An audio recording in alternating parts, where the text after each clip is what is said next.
Welcome to another business vlog with BGE's Tabletop. It's been a while, so I know our last one was our last few events that we did.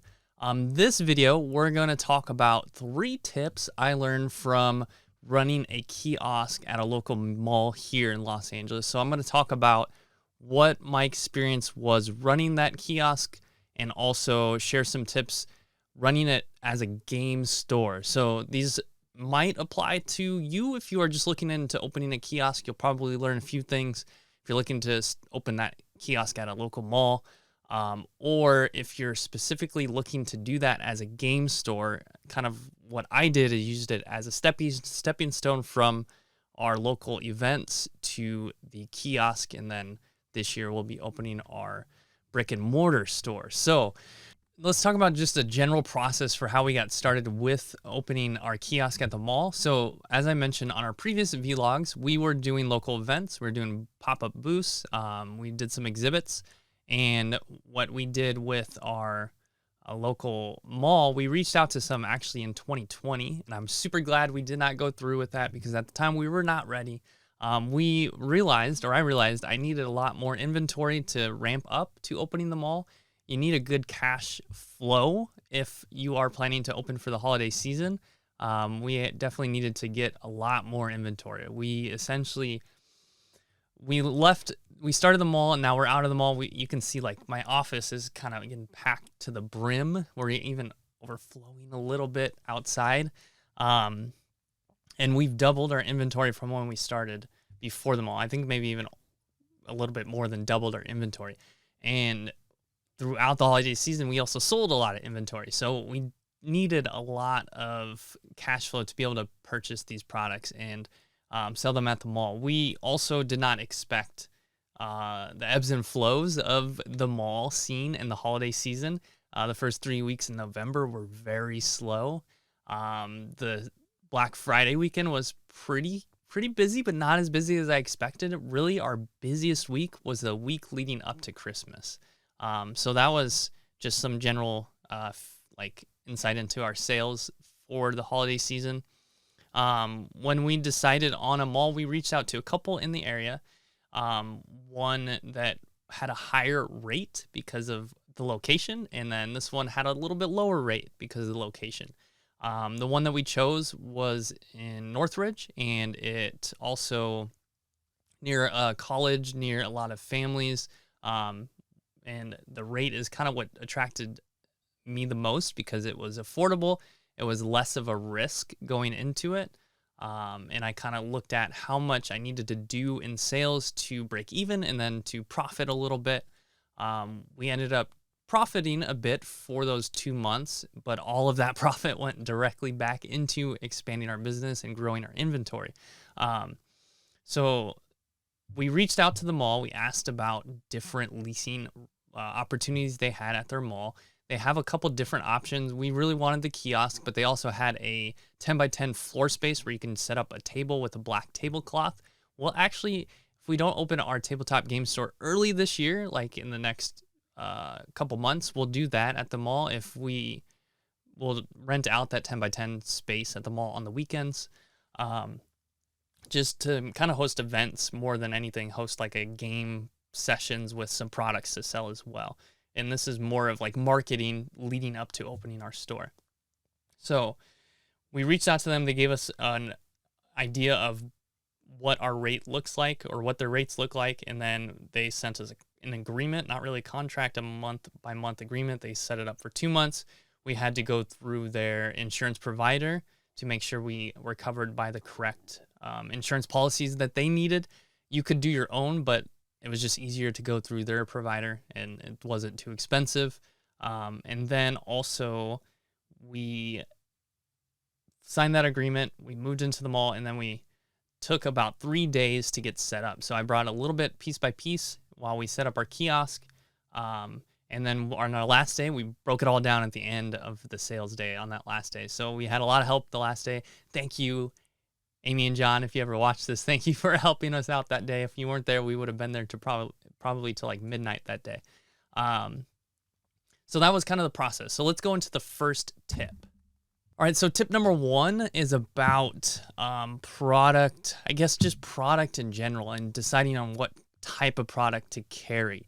The challenge one for myself, this is my first time going into a holiday season. It's also my first time really expanding my product catalog as a game store owner. Previously, last holiday season, we had about 40 to 50 different games on our website. We were also strictly online. We were not doing local events at that point. So this holiday season, I had to really figure out what type of products to carry and how to expand our product catalog. So what we did, one, we learned very quickly that what we brought to the mall initially was not enough to bring the general public over to our kiosk and have them stop and browse. When people are browsing or shopping at a mall, they're walking past those kiosks pretty fast. So if you do not have stuff that they maybe don't recognize, like when we first started, we had a lot of hobby games, which were not familiar to a lot of people. But the ones that did notice were happy to come over and shop and browse. So we learned very quickly to carry some games that are recognizable by the general public. So we started carrying different Monopoly. We kind of had some of those already, but we kind of really pushed those different Monopoly brands, and those games sell well too. People really love those fandoms. Like Monopoly Naruto sold really well for us in December. So that's one thing, is to really think about, as far as product goes, your product catalog, is think about what attracts the general public at a mall. Now, if you're opening a game store, whole different conversation, I imagine. I mean, we're going to learn that when we open our store. And I'm happy to share some tips and some of our experience down the road. But that was number one, is thinking about what attracts the general public as far as types of games. The other is just what type of merchandise attracts the general public that is not necessarily games, and what's really hot right now. So anime figures, it's 2022 January. So during the holiday season of 2021, anime figures, anime is really popular. So we started really kind of going deep into that product category. We really went into deep that are games based on anime, but then we started carrying some anime figures. We slowly added to that product catalog. And then plushies. So plushies were really popular. Really great brand, Squishable. You can see some behind me, that cereal loop. Squishable is really popular right now. There are some other companies too. I can't think off the top of my head, but different game distributors carry different plushies. Like we just ordered some D20 plushies, like big giant D20 plushies, specifically because we were asked about those. So we're finally getting some of those in. So that is the other thing when it comes to product catalog. One, think about what attracts the general public from a game standpoint, and two, think about what attracts the general public from just merchandise. You can't just go strictly games if you're at the mall. I learned that. Plushies really helped us out. Anime figures really helped us out. We did sell a lot of games, and we sold a lot of Pokemon. Was probably our biggest seller because we were right across from GameStop. And when GameStop was out of Pokemon, everyone came over to our kiosk. Even when GameStop still had Pokemon, we had some Pokemon that maybe you couldn't find at GameStops as easily in the area. And then number three, this is more a general words of wisdom for opening a game store, just in general, whether it's a kiosk or a game store. I'm really slowly easing into different product catalogs. Like you can see right behind me, we got some miniatures. We slowly are adding some miniatures to our store online. We did the anime figures slowly. We added some Pokemon, even when that was super popular. We were really hesitant to really go into it too much, because now if you're looking at Pokemon product in January, a lot of product out there. So the demand is still pretty high, but the supply is really high too. So a lot of stores, you'll have to hear from other experience from other stores, but a lot of stores have been left with a lot of Pokemon product and they don't know what to do with it. So luckily we ordered a good amount to help our community and supply our community with the products that they wanted. We're still learning, and we really grew a Pokemon community over the course of the holiday season. So it's going to be interesting with the new set, but that's a different topic. Tip number two, expect some ups and downs. I alluded to this at the beginning when I went and talked about the process, but that was not, I think for me, that was a big, like, whoa, kind of learning experience that some days can be very, very, very, very, very slow. We had one day where we did $7 in sales. We sold 2 Pokemon packs the entire day. It was a Tuesday. And actually I learned a lot of Tuesdays were pretty slow. Tuesdays were slower than Mondays. Most, I would say on average, except for a couple Tuesdays, on average, we probably did less than $50 in sales. And I think that is partly to do with being at a mall. We have a lot of foot traffic, but people are there, they're shopping, they're kind of knowing what they want to look for, especially during the weekday. On the weekends, you have some more window shoppers that may end up buying something on impulse buy, or maybe they're there spending their time, and part of their time is shopping and looking for something fun to shop for, which is what we provide, kind of like an entertainment shopping experience. And a lot of days were slow, a lot of days were busy. So really kind of thinking about what you need to do day by day. I talked with my SCORE mentor. I mentioned this in the previous video. If you're in the US, reach out to SCORE. They provide mentors to help you with starting a business. And one thing he did, and we kind of talked about this when I was looking at how to break even for brick and mortar store and also at the mall, is hour by hour. So I projected my sales that I needed to do for the entire 2 months. I looked at it as one big investment. This is how much it costs. This is how much I need to make to come out on top. Then I looked at it month by month. So this is how much it cost in November because rent was lower in November. December, they raised the rent during the holiday season. And I looked at what I needed to make month by month. So each hour, or not each hour, I had 4 periods throughout the day where I recorded my sales. And based on my Excel sheet, I recorded my sales. If I had $20 in sales by 2 p.m., I'd put 20. And then the next time was 4, 6, and 8. Depending on the hours for the weekends, I think it was like noon to 6 and 9 or something different, but 4 different periods throughout the day to see if I'm on track for breaking even that day. A lot of days we were not on track. Other days we went well above. So it kind of helped even everything out. And we ended up doing pretty well by the end of it. So that was number 2. Just kind of really know what sales you need to do day by day and track it several times throughout the day. So let's go into number 3. Number 3 is to listen to your community, listen to your customers. They will let you know what they are looking for. They will let you know what types of products to carry. I learned that very quickly, and I was able to start a list of these are some items requested by customers, and I kind of kept track of, well, what are some items that are being asked for over and over again? One, which is, I don't know if there was some viral video or some videos going around Facebook, but left, right, center was asked for the most. We kind of were asked about it towards the end, the last 2 weeks. Being in the mall, we probably were asked about the game a dozen times. And unfortunately, I was not able to order any to get it in before we kind of left. I probably could have maybe squeezed some orders in, but that was one. So really important to think about what your customers are asking you about and to think about how you can carry those products. For me, luckily I've had, if you're starting off, you need to kind of build these relationships with your distributors and open accounts with distributors. As a new store during this time, from what I've heard, I don't know firsthand experience, except for a couple distributors, it is a little bit harder at this time just because of supply chain issues. Again, this is 2022, of January. I know I've looked into opening accounts with a couple other distributors. I know one, they usually or normally take online only retail accounts, but at this time they're only taking brick and mortar accounts. So when we open our brick and mortar, we will apply to them. But I wonder, and I'm kind of worried that being a new brick and mortar account, they might still take some time to get that established. So having those lines of access available quickly for your community to get those products in is important. For us, we have a $500 limit for shipping threshold where we have to hit us $500, around $500. There's some limitations to that to get free shipping. So what we tried to do the whole couple months we were there, and this kind of goes back into tip number 1, is have a weekly ordering process where we would try to get to that $500 week by week.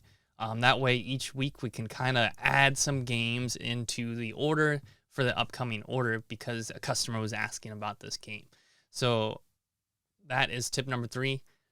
Think about what your community wants, or listen to your community, and make sure you can create lines of relationships with your distributors to be able to ensure and process and create processes to ensure you can get those products in quickly. So those are the 3 tips. Here are some final thoughts about being at the mall. So number 1, we did Comic-Con that same time we were at the mall. Comic-Con cost us just as much as it did for the entire month of December at our kiosk, a little bit less. And I wouldn't say that I don't regret doing Comic-Con, but I think that was tough to do at the same time. That week, I put in almost 100 hours of work that week. It was a lot of work. I really enjoyed doing what I do, but it's easy to get burnt out, I think, especially doing that many hours. I know towards the end of my time at the mall, I was starting to feel a little bit burnt out. So keep that in mind, because at the mall, I had to stick to the mall hours. I had to be there even when we were slow. If it were up to me, I probably would not have opened until 2 p.m. during the weekday. And then on the weekends, I probably would have stayed open the full hours. But that is one thing to keep in mind, is it's a lot of work. And thinking about your hours and what else you have on your plate while you're doing this.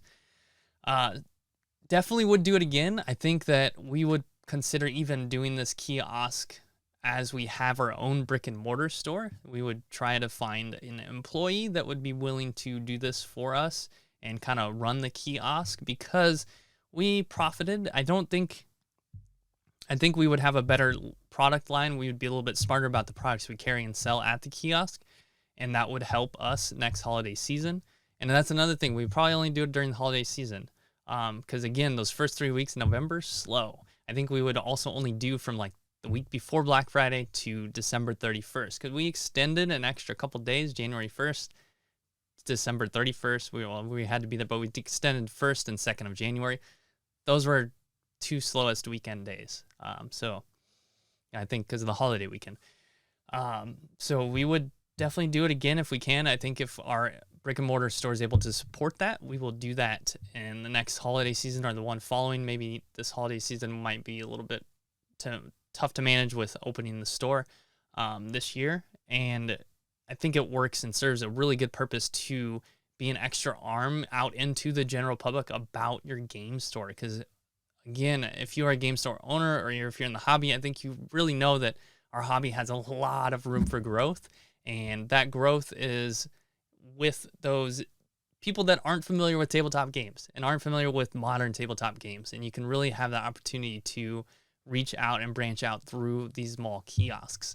Again, it was profitable. If we would have had a full-time employee, I would have to look at the numbers, but it would probably be a break even or slightly profitable throughout the 2 months. And that's still worth it, right? Because we're advertising for our store, and it's almost like free advertising because we're making up for that cost through our sales as well. So it definitely was really helpful, really awesome to be able to take that step too. I'm really glad we did it, and it gave me a good experience. It also helped me learn about different processes for managing inventory. I've learned some things on how to do that better, and I know how I'm going to do that moving into our brick and mortar store. I think as you grow older, you become wiser and you think you know it all, but I'm going to say this like in the same kind of sense. Once you turn like 20, you're like, oh, I know everything. And then you're like 30 and you realize, oh my gosh, there's so much I didn't know, and there's so much I still have to learn. Well, I think that having this kiosk experience kind of created that feeling for me, because I went into the kiosk thinking like, okay, I'm getting the hang of managing a game store. And then we did the kiosk and I'm like, whoa, there's a lot more to learn. And now I'm out of the kiosk and I have these better processes that I can start establishing for when we open our store. I'm really excited to kind of develop those processes before we open the store too, since we're just online now, and I have a bit of a better opportunity to devote time to that. And knowing that if I were to just jump right into the store, I would learn those things when I have my store open. I'd be like, oh no, now I got to do this with the store open. But now without having a store open and being online, I kind of have this opportunity to kind of really dive into those processes and create stronger processes for when we open the store. So I'm excited for that. As always, if you have any questions, you can send me a message. I guess this is on YouTube, so you have to send me an email, games@boardgamewitheducation.com. Check out our website, bgetabletop.com. And thank you, as always, for checking out the channel. We'll see you next time.